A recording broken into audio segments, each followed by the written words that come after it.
عقل که پره شد سخن گفتن کم می شود.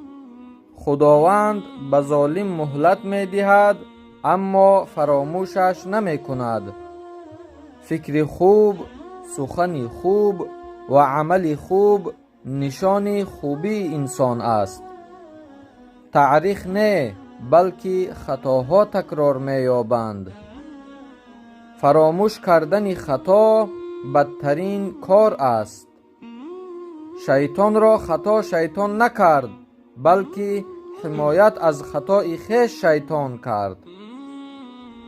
کسی که اقربایش را دوست نمی دارد کسی او را نیز دوست نمی دارد.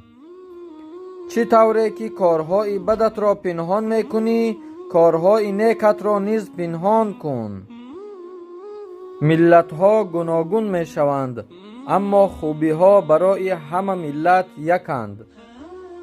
خوبی را نه همه کس می فهمد اما بدی را همه کس می فهمد.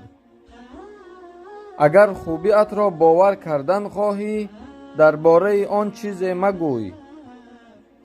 شخصی که به دیگران خوشبختی می خواهد خود خوشبخت است. با خرسندی دنیا مغرور مشو. خرسندی برای تقسیم کردن است.